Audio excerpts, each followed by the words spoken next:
Hello everyone. आज की DPSP की वन शॉट वीडियो में आप सभी का स्वागत है। आज हम लोग वन शॉट वीडियो में डीपीएसपी को थॉरोली पूरा कंप्लीट कर देंगे, इसको वन शॉट में 15 मिनट के भीतर, जिससे हमारा कोई भी यूपीएससी से रिलेटेड क्वेश्चन आए तो हमसे ना छूटे, हम सारे क्वेश्चन कर लें डीपीएसपी के। तो यार देखो, हम लोग अभी तक डीपीएसपी से पहले फंडामेंटल राइट को देख चुके हैं, उसके सारे प्रीवियस ईयर भी हम लोगों ने लगा लिए थे। तो डीपीएसपी को शुरू करते वक्त डीपीएसपी की कुछ बेसिक बातें हैं, उसको आप लोग जान लो। फॉर एग्जांपल डीपीएसपी कौन से पार्ट में आता है, मैंने सारी चीज़ें इसलिए पहले से लिख दी हैं जिससे कि हम लोग को समझाने में ज़्यादा टाइम मिले। और मैं अपना हाथ हटा ले रहा हूँ, जिसलिए आप लोग आराम से स्क्रीनशॉट ले लो इसको और आराम से लिख लो। केवल एक पेज में आपको सारे डीपीएसपी के नोट्स मिल गए हैं। इसका फ़ायदा ये हो जाएगा कि आपका क्रिस्प और कंसाइज वे में आपके सारे यूपीएससी से रिलेटेड जितने भी नोट्स होंगे, हमारे मतलब की चीज़ होगी, वो आपके पास होगी। तो फटाफट इसको शुरू कर रहे। तो हमें ये पता है कि डीपीएसपी हमारे इंडियन कॉन्स्टिट्यूशन के पार्ट 4 में आता है। अच्छा, इंडियन कॉन्स्टिट्यूशन में कितने पार्ट हैं? 25 पार्ट हैं। हम लोग नहीं डिस्कस करेंगे, वैसे हम लोग कर चुके हैं कि पार्ट 1 में यूनियन एंड स्टेट है, पार्ट 2 में सिटीजनशिप की बात हो रही, पार्ट 3 में fundamental right, part 4 DPSP, part 5 union, ऐसे हमारे पार्ट चल रहे हैं 25 तक। ठीक है। तो पार्ट 4 में किसकी बात होती है? डीपीएसपी की। कौन से आर्टिकल से लेकर कौन से आर्टिकल तक है? तो डीपीएसपी जो है वो इंडियन कॉन्स्टिट्यूशन के आर्टिकल 36 से लेकर 51 तक है। ठीक है। उसके बाद फिर क्या आता है आर्टिकल 51 के बाद? तो हमारे आती है फंडामेंटल ड्यूटी, जिसको हम लोग अगले वन शॉट में खत्म करेंगे। तो डीपीएसपी हमारी नॉन जस्टिशिएबल इन नेचर की होती है। जब हम लोगों ने इंडियन कॉन्स्टिट्यूशन में फंडामेंटल राइट देखे थे तो देखा था कि fundamental right are justiciable in nature. मतलब in case of violation we can directly approach supreme court under article 32, जो कि हमारा रेट था, कॉन्स्टिट्यूशनल रेमेडीज था। और आर्टिकल 226 हम लोग हाई कोर्ट को डायरेक्ट अप्रोच कर सकते थे। अगर हमारे डीपीएसपी को देखा जाए तो डीपीएसपी हमारे कैसे नॉन जस्टिशिएबल है, यानी कि in case of violation we can't approach supreme court. अगली चीज़ हम लोग को डीपीएसपी में याद रखनी है कि डीपीएसपी हमने कहाँ से बोरो किया है? तो आयरिश कॉन्स्टिट्यूशन से हमने बोरो किया है। डीपीएसपी को गवर्नमेंट ऑफ जीओआई का मतलब है गवर्नमेंट ऑफ इंडिया एक्ट 1935 में डीपीएसपी को इंस्ट्रूमेंट ऑफ इंस्ट्रक्शन के नाम से जाना जाता था।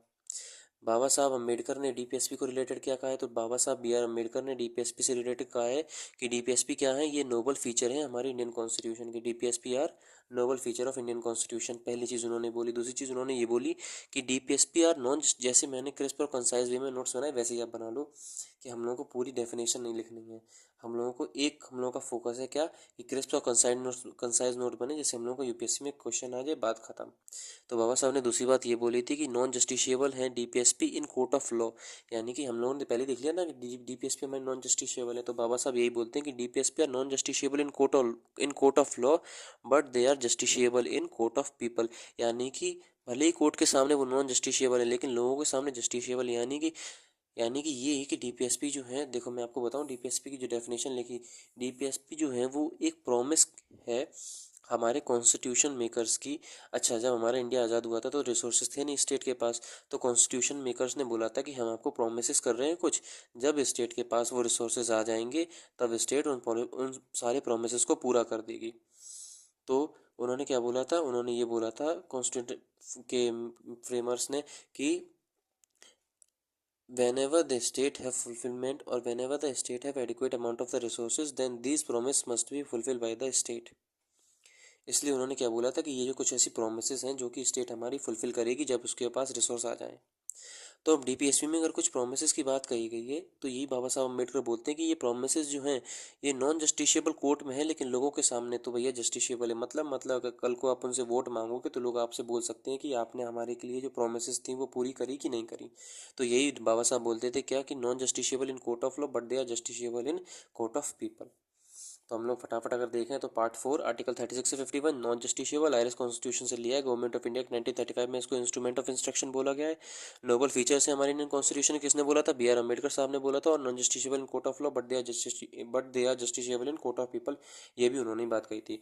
मैंने डीपीएसपी की डेफिनेशन बता दी क्या थी, कि DPSP are sort of a promises which constitution framers gave to citizens of India। और उन्होंने क्या बोला था कि when the state have adequate amount of the resources then these promises must be fulfilled। मतलब जब स्टेट के पास रिसोर्सेज हो जाएंगे तो ये प्रोमिस क्या कर दी जाएंगी? हमारी फुलफिल कर दी जाएंगी। अगली चीज़ क्या बोलती है डीपीएसपी में? आर्टिकल 37 जो है वो ये, अच्छा हमने देख लिया कि आर्टिकल 36 से 51 तक हमारी डीपीएसपी है।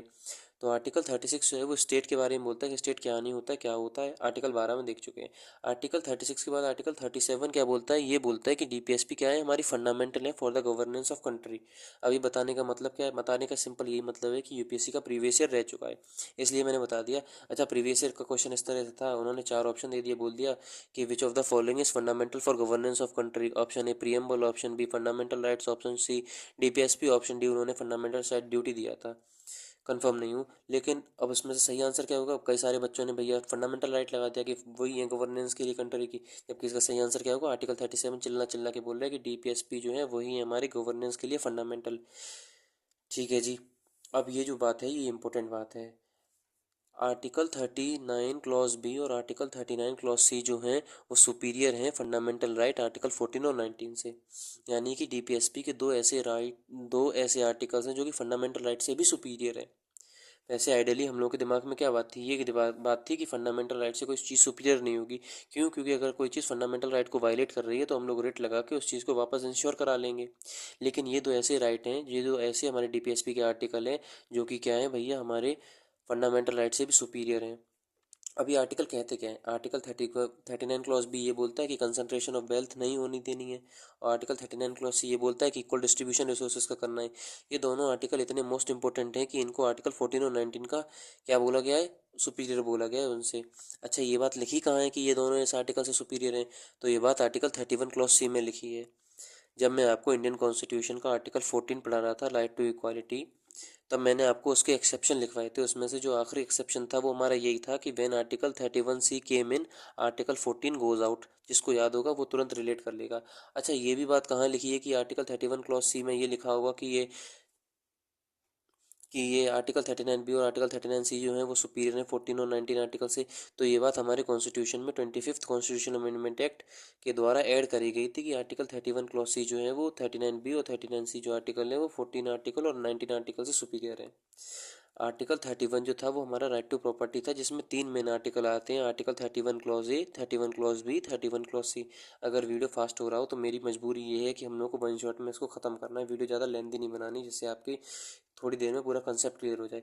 तो आर्टिकल 31 क्लॉज ए जो है वो इस बात से रिलेटेड है कि आपको 5 ऐसी कुछ कंडीशन थी जिसमें रिफॉर्म इन एग्रीगेरियन फील्ड, बस इतना आप इतना याद रखना कि एग्रीकल्चर सेक्टर में कोई रिफॉर्म होगा उससे रिलेटेड आर्टिकल 31 क्लॉज ए है। 31 क्लॉज बी जो है वो 9th शेड्यूल से रिलेटेड हमारा है। ऐसा ये था पहले कि 9th शेड्यूल में अगर किसी कानून को रख दिया जाता था वो जुडिशियल इम्यून हो जाता, वो जुडिशरी रिव्यू नहीं कर सकती उस कानून को। बाद में आईआर कोयलो केस आया था 2007 में, जिसमें इस बात को नल एंड वॉइड कर दिया गया था कि अगर कोई कॉन्स्टिट्यूशन का आर्टिकल भले ही हमारा 9th शेड्यूल में रखा है, अगर वो कॉन्स्टिट्यूशन को वायलेट कर रहा है तो उसको भी हम लोग जुडिशरी रिव्यू कर सकती है। आईआर कोयलो केस 2007 में ये बात कही गई। आर्टिकल 31 क्लॉज सी यही बात करता है कि article 39 B and article 39 C are superior to article 14 and 19।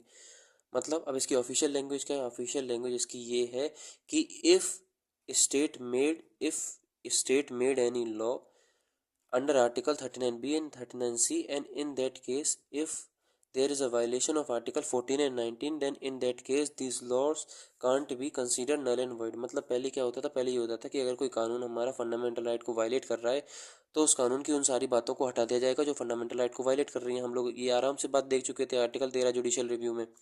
लेकिन सुप्रीम कोर्ट ने बोल दिया नहीं नहीं, आर्टिकल 39 बी और 39 सी इतने ज़्यादा ज़रूरी हैं कि अगर इनको इम्प्लीमेंट करते वक्त भी हमारे आर्टिकल 14 और 19 का अगर वायलेशन होता है तो वायलेशन कैसा होगा, कैंसिल नहीं होगा, उस वायलेशन को चलने दो।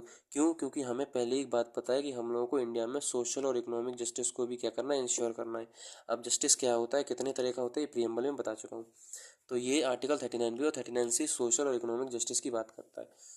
ठीक है यार, मुझे उम्मीद है कि ये कर आप लोगों को समझ में आ गया होगा। नहीं समझ में आया तो आप वीडियो रिपीट करके देख लो, मैंने आसानी से समझाने की कोशिश करी है। अब एक बात आई, इस बात को मैं बाद में बताता हूँ, मैं उससे पहले मैं आपको एक बात दिखाऊँ। ये जब हम लोग डीपीएसपी को देख रहे थे तो हम लोगों ने देखा था डीपीएसपी आर्टिकल 36 से लेकर 51 तक होता है। अच्छा, हम लोगों को ये भी पता है क्या कि डीपीएसपी में आर्टिकल 36 से लेकर 51 तक कुछ बातें कही गई हैं, तो उन्हीं कुछ आर्टिकल्स को 36 से लेकर 51 तक, फॉर एग्जांपल 36, 37, 38, 39 ऐसे 51 तक आर्टिकल्स जो हैं उसको 3 कैटेगरी में बांट दिया गया। पहली कैटेगरी सोशलिस्ट, दूसरी गांधीयन और तीसरी लिबरल है। एक एक करके आपको तीनों बता रहा हूँ। देखो यार, मैं आपको सिंपल करके बात बताऊं तो डीपीएसपी के आर्टिकल्स देखे गए, उन आर्टिकल्स का रिलेशन या तो सोशलिस्ट फिलोसफी से कुछ ना कुछ अटैच हो रहा था, या फिर गांधीन फिलोसफी से कुछ ना कुछ वो लग रहे थे, या फिर लिबरल आइडियोलॉजी से वो मैच कर रहे थे। तो ऐसी डीपीएसपी को 3 ग्रुप्स में बांट दिया गया कि इसकी ये बातें जो हैं वो सोशलिस्ट प्रिंसिपल से मैच कर रही हैं, ये बातें गांधीन प्रिंसिपल से मैच कर रही हैं, और ये बातें लिबरल प्रिंसिपल से मैच कर रही हैं। हम लोग फटाफट एक एक को उठाते जा रहे, देखते जा रहे। तो सोशलिस्ट प्रिंसिपल की अगर आप बात करोगे तो उसमें से डीपीएसपी के कौन कौन से आर्टिकल लगते हैं, ये यूपीएससी बहुत बार पूछ चुकी है भैया। ऑप्शन देगी 4, बता पूछ लेगी हमसे कि बताओ इनमें से 4 में से कौन सी ऐसी बात है जो सोशलिस्ट आइडियोलॉजी से मैच करती है। तो वही हम लोग फटाफट देख ले रहे। अच्छा, याद करने की ट्रिक क्या होगी वो बताऊंगा। सोशलिस्ट में आप देखो कितने शब्द हैं, तो S1, O2, C3, I4, फिर 5, फिर 6, फिर 7, फिर 8, यानी कि यहाँ पे कितने हैं, 1 2 3 4 5 6 7, फिर से गिनना पड़ेगा यार, 1 2 3 4 5 6 7 8 9 है। और आर्टिकल कितने हैं, 8 हैं। यानी कि आप ऐसे याद कर लेना कि 9 है इसमें, लेकिन है किसके, 8, यानी कि एक कम। गांधीयन में कितने शब्द आते हैं, 1 2 3 4 5 6 7 8। आर्टिकल कितने, 6। इसमें एक कम था तो इसमें 2 कम कर दिए इन्होंने, यानी कि 8 है और फिर 6 2 कम हो गए। अच्छा, अब लिबरल में क्या होगा, लिबरल में कितने, 1 2 3 4 5 6 7, और आर्टिकल भी कितने, 7, यानी कि इसमें से ना ही कुछ कम किया गया ना ही कुछ बढ़ाया गया, 7,7। और गांधीयन में कितने शब्द होते हैं, 8 होते, तो 2 कम कर दो, इसमें 1 कम कर दो। अब एक करके हम लोग फटाफट समझते जा रहे। यार सोशलिस्ट की आप देखोगे तो सोशलिस्ट में सबसे पहले हमारे आता है आर्टिकल 38, जो है वो सोशलिस्ट आइडियोलॉजी से मैच करता है, जो कि किसकी बात करता है, वेलफेयर ऑफ पीपल की। जितना मैंने लिखा उतना ही आप लिखना, उतने से ही आपके सवाल होंगे। भरोसा करो, अगली वीडियो जो आएगी उसमें सारे प्रीवियस ईयर ही कराऊंगा, एक सवाल आपका नहीं रुकेगा। आर्टिकल 38 किसकी बात करेगा, वेलफेयर ऑफ पीपल की। आर्टिकल 39 किसकी बात करेगा, प्रोटेक्शन हमें करनी किसकी, लाइवलीहुड की, रिसोर्सेज की, हेल्थ की। इसमें कुछ समझाने वाले नहीं, इसमें सब याद करने वाला है। आर्टिकल 39 ए किसकी बात करता है, equal justice and free legal aid की। आर्टिकल 41 किसकी बात करेगा, secure work, education and public assistance. Article 42 just and human working condition. ये हमारे ऐसे आर्टिकल हैं जो कि हमारे सोशलिस्ट आइडियोलॉजी से मैच करते हैं। सिमिलरली आर्टिकल 43 किसकी बात करेगा, securing living veg and standard of life. Article 43A workers participation in management. And article 47 nutrition and standard of living. ये तो आप आराम से याद कर लोगे, लेकिन ये आर्टिकल याद कैसे करने हैं। तो यार देखो, मैंने ऐसे ट्रिक किया, वो कुछ नहीं, वही सेम चीज़ ऑब्जर्वेशन होती है। धीरे धीरे जब आप पढ़ते रहते हो लगातार लगातार, तो वो सारी चीज़ें आपको स्ट्राइक होने लगती हैं। फॉर एग्जांपल देखो, सारे आर्टिकल कंटिन्यूटी में है। आर्टिकल 38 है, फिर 39 है, फिर 39A, 41 42 43 43 है, 47। अब इसमें कंटिन्यूटी क्या है, कंटिन्यूटी ऐसी है, अगर मान लो यार आप इसको 39A को 40 मान लो, तो क्या हो जाएगा, 38 39 40। लेकिन भाई साहब 40 बोलना मन में है, लेकिन बोलना क्या है, 39 है, क्योंकि अगर आप 40 बोलोगे तो बाद में भाई साहब दिक्कत हो जाएगी, क्योंकि गांधीयन का भी पहला आर्टिकल 40 है। तो आप कहोगे 40 इधर था कि इधर था, तो 40 हमें मन में बोलना है, लेकिन 39 सामने बोलना है। तो 38 39 40, 39A, ठीक है, 40 धीरे, 39A, फिर 41 42 43 43A, और 4 और 3 को जोड़ोगे तो कितना आ जाएगा, लास्ट में 7 आ जाएगा, 4 3 7। ऐसे याद कर लेना। अंदर का जो मटेरियल है वो तो आपको याद ही करना पड़ेगा। 38 किसकी बात करेगा, वेलफेयर की, ये प्रोटेक्शन की, इक्वल जस्टिस की, सिक्योर वर्किंग कंडीशन। अच्छा देखो, इसको आप एक चेन रिएक्शन की तरह याद कर सकते हो कि जब किसी इंसान को इक्वल जस्टिस मिलेगा तो वो काम करने के लिए बोलेगा। अब वो काम करने के लिए बोलेगा तो वो बोलेगा कि मैं ऐसी किसी जगह काम नहीं करूंगा, मुझे अच्छी जगह, जस्ट एंड ह्यूमन जगह चाहिए काम करने की। अच्छा, जब आप उसको वो दे दोगे तो फिर वो क्या कहेगा कि मुझे लिविंग वेज भी चाहिए, काम दिया, अब मुझे कम से कम जीने लायक पैसा तो दो। तो उसको जीने लायक पैसा दिया जाएगा। जब उसको जीने लायक पैसा दिया जाएगा तो वो मेहनत करेगा, मेहनत करेगा, उसका प्रमोशन होगा, तो वो क्या कहेगा कि अब मुझे फैक्ट्री का मैनेजमेंट भी चाहिए। जब मैनेजमेंट भी चाहिए, उसको मैनेजमेंट मिल जाएगा, तो फिर वो अच्छी उसकी स्टैंडर्ड ऑफ लाइफ हो जाएगी। कुछ नहीं यार, एक स्टोरी से आप आराम से कर लेना कि पहले वो काम मांगेगा, काम मांगने के बाद वो जस्ट एंड ह्यूमन कंडीशन, फिर उसे पैसे भी चाहिए, फिर वो मैनेजमेंट में आ जाएगा, फिर उसे न्यूट्रिशन स्टैंडर्ड ऑफ लाइफ उसकी अच्छी हो जाएगी। याद करने का तरीका, अगर आपके पास दूसरा तरीका हो तो आप उससे याद कर लेना। वैसे मैंने ऐसे याद किया था और मुझे याद हो भी गया था यार, ये काम करती है ट्रिक। अब गांधीयन फिलोसफी तो हमें पता है, गांधी जी को हम लोग मॉडर्न हिस्ट्री में आराम से देखेंगे। वैसे हम लोगों को अगर गांधी जी का बेसिक भी पता है तो हम लोग आराम से इसको कर ले जाएंगे। हमने देखा था गांधीयन जो शब्द है उसमें 8 चीज़ें आती, लेकिन आर्टिकल कितने हैं, 6 हैं, 2 कम। आर्टिकल 40 हमें पता, गांधी जी विलेज पंचायत की बात करते थे। Article 43 promote cottage industry. देखो यार, दो चीज़ें होती, एक होता है मास प्रोडक्शन, मास प्रोडक्शन यानी कि जो फैक्ट्री प्रोड्यूस करती है मास में। एक होता है प्रोडक्शन बाई मास, यानी कि जो लेबर होता है। एक होता है कैपिटल इंटेंसिक, एक होता है लेबर इंटेंसिक। तो गांधी जी कहते थे आपको इंडस्ट्री बनानी है लेकिन लेबर इंटेंसिक बनानी है, जिससे कि रोजगार मिले। तो प्रमोट कॉटेज इंडस्ट्री 40 43 43B 46 47 48। ठीक है यार, कैसे याद करोगे? 40 तो याद हो जाएगा क्योंकि विलेज पंचायत की बात करते थे बापू। 46 जो था वो SC और ST का आपको एम्पावरमेंट करना है, अदर वीकर सेक्शन का। 43 को कैसे याद करोगे? 4 और 3 कितने होते हैं? 7 होते हैं। 8 और 6 के बीच में क्या आता है? 7 आता है। तो 7 क्या है? साइलेंट है, इसीलिए यहाँ पे 7 नहीं लिखा, 43 लिखा, 4 and 3 करके। कोई ट्रिक है? अब यार कुछ भी बोलो। अगला हमारा आर्टिकल 46 किसकी बात करता है? SC और ST की एम्पावरमेंट की बात करेगा। 47 प्रोहिबिट करेगा इंटॉक्सिकेटिंग ड्रग्स और ड्रिंक्स की। और आर्टिकल 48 किसकी बात करेगा? काउ स्लॉटर को आपको प्रोहिबिट करना है। Very good. अब अगला हमारे लिबरल आ गए। लिबरल भी एक आइडियोलॉजी है। अच्छा, हमने देख लिया था कि 7 आर्टिकल, लिबरल में 7 शब्द आते हैं, तो आर्टिकल भी कितने? 7। आर्टिकल 44, 45 हमने अभी देखा था। 46, 47 और 48 किस में आ रहे थे? गांधीयन में आ रहे थे। तो इसमें 48 वापस आ जाएगा। 48, 48 है, 49, 50, 51। 51 ही हमारी लास्ट DPSP होती है, यानी कि 46 से लेकर 51 तक के बीच का मसाला है। इसमें 44 से लेकर 51 के बीच का मसाला है। 46 वाला गायब है, 47 वाला गायब है, और सारे आर्टिकल है। 44, 45, 46, 47 गायब। तो 48, 48 है, 49, 50, 51। 46, 47 गायब। अब 46, 47 कहाँ मिलेंगे? गांधीन फिलोसफी में मिलेंगे। इससे पहले वाले कहाँ मिलेंगे? गांधीन फिलोसफी में और सोशलिस्ट फिलोसफी में। तो 44 यूनिफॉर्म सिविल कोड की बात करेगा। 49 जो है वो ये कहेगा कि 6 साल से कम उम्र के जितने भी बच्चे हैं उनको एजुकेशन देनी और चाइल्डहुड का देना है। 48 क्या बात करेगा? Agriculture animal husbandry. 48 ये प्रोटेक्ट करेगा एनवायरनमेंट ऑफ, जो या लिबरल लोग बातें करते वही सारी बातें इसमें लिखेंगे, क्योंकि आइडियोलॉजी वही है, उसी से इंस्पायर होकर ये आर्टिकल है। 49 किसकी बात करेगा? प्रोटेक्शन ऑफ मोन्यूमेंट की। 50 जुडिशियरी और एग्जीक्यूटिव का क्या करना है? सेपरेशन करना है। जुडिशियरी एग्जीक्यूटिव से अलग है और एग्जीक्यूटिव जुडिशियरी से अलग है। ये कौन सा आर्टिकल कहता है? 50 कहता है। 100 का आधे से याद कर लेना, तो 100 का आधा क्या होता है? 50 होता है। 50 में क्या होगा? जुडिशियरी एग्जीक्यूटिव अलग अलग होंगे। और 51 किसकी बात करेगा? इंटरनेशनल पीस की बात करेगा। ये सारे प्रीवियस ईयर हैं भाई। उम्मीद करता हूँ यार समझ में आ गया होगा। नहीं आया होगा, इस बार आप इस वीडियो के पार्ट को फिर से रिवाइंड करके देख लेना। मुझे पूरा भरोसा है आप लोग समझ जाओगे, समझ लोगे। ठीक है यार, हमने सोशलिस्ट देख लिया, यानी 38, 39, 40 मन में बोलना है। फिर 41, 42, 43, 4 और 3 7। 40, 43, 4 और 3 7 होते हैं ना, 8 और 6 के बीच में। 43 भी। फिर 46, 47, 48। ठीक है भाई। फिर 44, 45, 46, 47 साइड से हटता हूँ। 48, 48 है, 49, 50, 51। वेरी गुड भाई। अब इसमें इंपॉर्टेंट चीज़ ये आती कि यार DPSP को क्या अमेंड किया जा चुका है?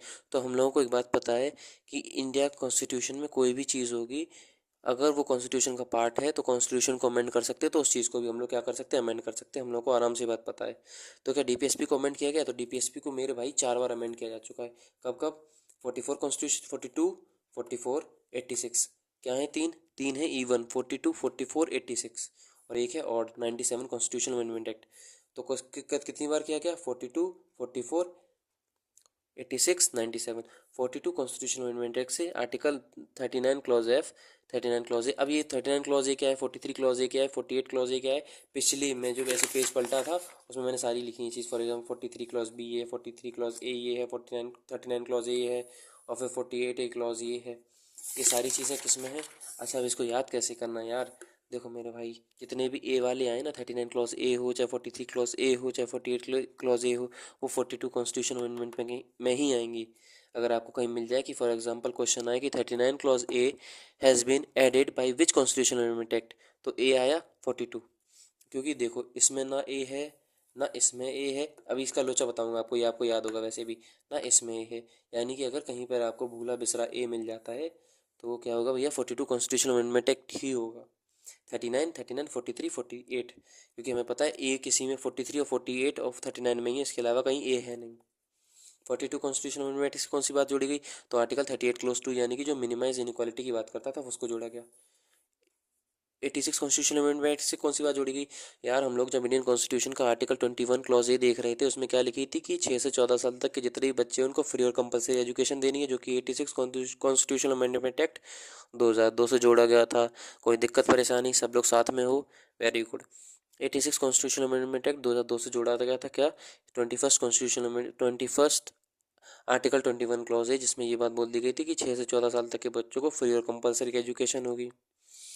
97 कॉन्स्टिट्यूशन अमेंडमेंट एक्ट 2011 में एक बात जोड़ी गई थी। क्या? कि कोऑपरेटिव सोसाइटी का फॉर्मेशन होगा, जो कि क्या है? One of the Gandhian principle हैं। मजा आ गया।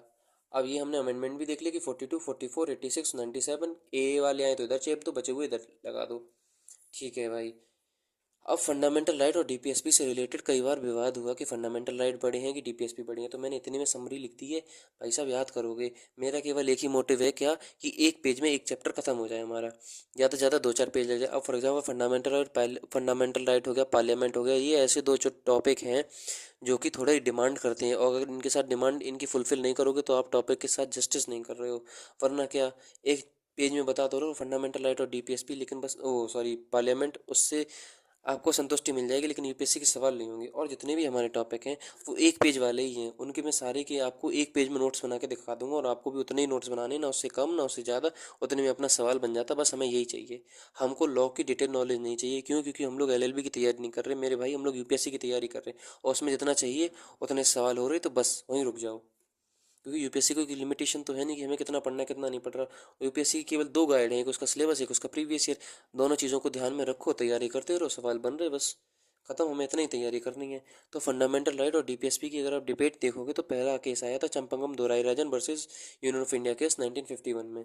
इसमें सीधी सीधी बात बोल दी गई कि फंडामेंटल राइट जो है वो डीपीएसपी से क्या है, ग्रेटर है, यानी कि फंडामेंटल राइट को ज़्यादा इंपॉर्टेंस दी जाएगी डीपीएसपी से रिलेटेड, और फंडामेंटल राइट है इनको अमेंड किया जाएगा। Fundamental right can be amended, इतना ही आपको लिखना है केवल बस। गोलकनाथ केस आया था 1967 में, जिसमें ये बात बोल दी गई कि फंडामेंटल राइट जो है उनको अमेंड नहीं किया जा सकता डीपीएसपी को इम्प्लीमेंट करने के लिए। देखो यार, ये पूरी प्रॉब्लम इस बात से रिलेटेड थी कि राइट टू प्रॉपर्टी को लेकर कुछ लोग कह रहे थे कि प्रॉपर्टी जो होता है वो बहुत ज़्यादा सेक्रेट चीज़ होती है, बहुत ज़्यादा पवित्र चीज़ होती है। क्यों?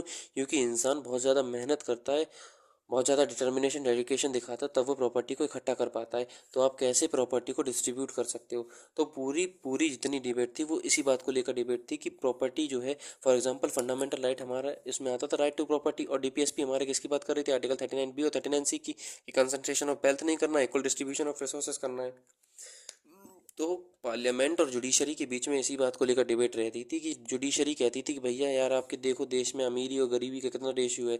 पार्लियामेंट कहता था हाँ यार रेशियो है, इसीलिए तो हम क्या चाहते हैं, गरीबों में प्रॉपर्टी बांटना चाहते हैं। फिर कोर्ट कह देता था कि गरीबों में कैसे प्रॉपर्टी बांट सकते हो, प्रॉपर्टी तो एक इंसान का फंडामेंटल राइट है, फंडामेंटल राइट का उसका वायलेशन हो जाएगा, हम आपको ऐसा करने नहीं देंगे। तो पूरी ये केस है, उनमें यही बात को लेकर डिस्कशन है कि हमारा फंडामेंटल राइट बड़ा है कि डीपीएसपी बड़ा है, बस इतना ही है पूरी कहानी। तो चंपाकम दोहराइराजन केस में बोल दिया गया कि फंडामेंटल राइट बड़े हैं डीपीएसपी से, और फंडामेंटल राइट को आप अमेंड भी कर सकते हो। गोलकनाथ केस में बोल दिया भैया फंडामेंटल राइट को आप अमेंड नहीं करोगे डीपीएसपी को इंप्लीमेंट करने के लिए। फिर 24th कॉन्स्टिट्यूशनल अमेंडमेंट एक्ट आया, उसमें कह दिया फंडामेंटल राइट को आप अमेंड कर दो, कोई दिक्कत परेशानी नहीं। 25th कॉन्स्टिट्यूशनल अमेंडमेंट एक्ट में क्या कह दिया गया, वही आर्टिकल 31 क्लॉज सी आ गया, यानी कि आर्टिकल 39 बी और 39 सी जो है वो सुपीरियर है आर्टिकल 14 और 19 से। यानी कि अगर आप 39 बी और 39 सी को इम्प्लीमेंट करते हो और उस वक्त आपके आर्टिकल 14 और 19 का वायलेशन होता है, तो इस केस में जो प्रायोरिटी है वो भैया इसको दी जाएगी, आपके कानून को नल और वाइड कैंसिल नहीं किया जाएगा। प्रायोरिटी उस टाइम पर ये होंगे हमारे डीपीएसपी। ये बात 25th कॉन्स्टिट्यूशनल अमेंडमेंट एक्ट में कह दी गई। यार ऐसे कैसे मतलब सुन रहे हो, मैं पहले ही बता चुका हूँ ना दोस्त। 25th कॉन्स्टिट्यूशनल अमेंडमेंट एक्ट में हमारा आर्टिकल 31 क्लॉज सी जोड़ा गया, जिसमें क्या बात लिखी थी कि आर्टिकल 39 बी और 39 सी जो है वो सुपीरियर है आर्टिकल 14 और 19 से। केशवानंद भारती केस आया, उसमें बोल दिया गया सुप्रीम कोर्ट ने कि जो 31 क्लॉज सी वाली आपने बात कही है ना, वो बिल्कुल सही बात है। 31 39 क्लॉज सी और 39 क्लॉज बी जो है वो सुपीरियर है आर्टिकल 49 से, यानी कि अपहेल्ड कर दिया गया 25th कॉन्स्टिट्यूशन अमेंडमेंट को, कि आपने जो भी किया वो सही किया है। जुडिशरी ने बोल दिया है पार्लियामेंट से कि आपने जो भी किया है वो सही काम किया है, हमें कोई दिक्कत नहीं। फिर बाद में 42 कॉन्स्टिट्यूशन अमेंडमेंट एक्ट आता है। अच्छा, एक चीज़ समझना, कॉन्स्टिट्यूशन अमेंडमेंट एक्ट जो होता है वो पार्लियामेंट लाता है और केस जुडिशरी होती है। तो पहले पार्लियामेंट कोई केस लाएगा, जुडिशरी बोल देगी कि हाँ आपने बिल्कुल सही किया है। फिर बाद में क्या हुआ, पार्लियामेंट फिर एक कॉन्स्टिट्यूशन अमेंडमेंट एक्ट लेके आया, उसका नाम था 42 कॉन्स्टिट्यूशन अमेंडमेंट एक्ट। उसमें ये बात कह दी गई, पहले केवल और केवल हमारी बात इन दोनों आर्टिकल से रिलेटेड थी, इन्हीं दोनों बातों पर, इन्हीं दोनों आर्टिकल पे बात सीमित हो गई थी कि 39 बी और 39 सी। लेकिन 42 कॉन्स्टिट्यूशन अमेंडमेंट ने कह दिया कि भैया अब केवल ये दो आर्टिकल नहीं हमें चाहिए, हमें आर्टिकल 36 से लेकर 51 तक जितने भी आर्टिकल हैं वो सुपीरियर हैं आर्टिकल 14, 19 और 31 तक। सुपीरियर का मतलब कुछ नहीं, सुपीरियर का मतलब यही है कि इन आर्टिकल्स को यानी कि डीपीएसपी को ज़्यादा तवज्जो दी जाएगी आर्टिकल 14, 19 और 31 के तहत। सुप्रीम कोर्ट ने बाद में कह दिया यार ऐसे कैसे, उसने वापस वही बात कह दी कि नहीं, इतना नहीं आपकी बात मानी जाएगी, आपकी केवल उतनी बात मानी जाएगी क्या, कि आर्टिकल केवल और केवल 39 बी और 39 सी है, वो केवल सुपीरियर है आर्टिकल 14 और 19 से। उम्मीद करता हूँ यार कि आपको ये बात पूरी समझ में आ गई होगी। डीपीएसपी का टॉपिक इतना ही था। अगर दोस्त समझ में नहीं आई है तो आप मुझे कमेंट करके बताना, मैं और कोशिश करूँगा इसको और अच्छी तरह से समझाने की। अगली वीडियो में दोस्त हम लोग फटाफट डीपीएसपी के सारे प्रीवियस ईयर क्वेश्चन कर देंगे और फंडामेंटल ड्यूटी पे हम लोग शिफ्ट हो जाएंगे। टिल देन, जय हिंद, जय भारत।